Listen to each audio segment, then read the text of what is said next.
On February 21st, 2025, the White House issued a memo for the Secretary of Treasury, Scott Bessent, regarding the executive order that Trump has signed previously. It's American First investment policy.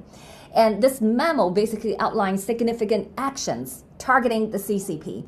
And it particularly mentioned two pieces of law. And I want you to kind of helping us to understand this better. So these two pieces particularly mentioned is, one is imposing stronger sanctions under the International Emergency Economic Power Act.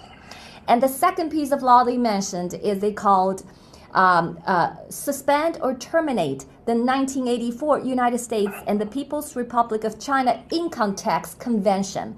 So can you please help us unpack the significance of these two measures, particularly these two measures in terms of decoupling? Well, first off, this is one of the most important documents, this executive order. It's been followed up on Maria Bartiromo twice.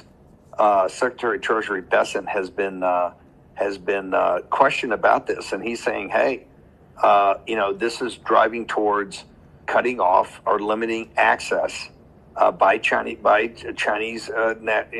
national companies, because every company there is associated with either the PLA or the Chinese Communist parties, to limit their access to American capital markets, particularly the equity market." This is going to have a big flow of it, and what they're citing there is certain emergency measures we can use, and also with this very favorable tax treatment, to have this very favorable tax treatment for investments and very favorable tax treatment for dividends.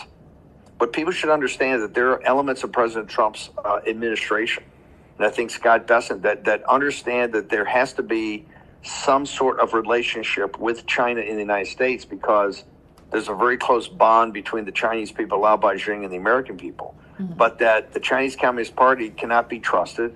And quite frankly, there's a decoupling movement underway.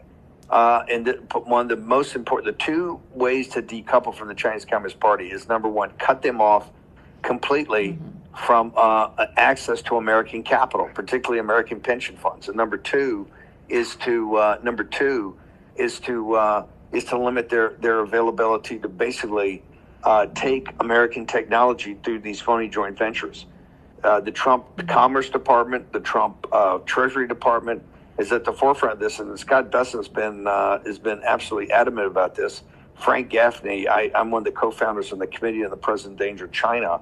They're really taking a hard look, and we're really getting the public worked up on companies that are going public in Hong Kong to try to avoid these restrictions now in the American market, and then try to kind of backdoor in to an American IPO. We are getting people in Congress focus on now why that can't happen. So people should stay tuned. There is a major move underway on the decoupling side. Now, President Trump just in the Oval Office said, "Look, I've got a good relationship with Xi, but that we have $1 trillion trade deficit that can't stand." He reiterated that reciprocal tariffs are going on April 2nd. If reciprocal tariffs go on April 2nd, the Chinese Communist Party, which have a disastrous economy for them right now, are going to really be under pressure. And President Trump reiterated that these are definitely going with China, where he's already put, I think, tariffs at 10% across the board, and I think up to 20%, but they could be even higher, particularly in certain industries. Sign up for free and be part of the movement.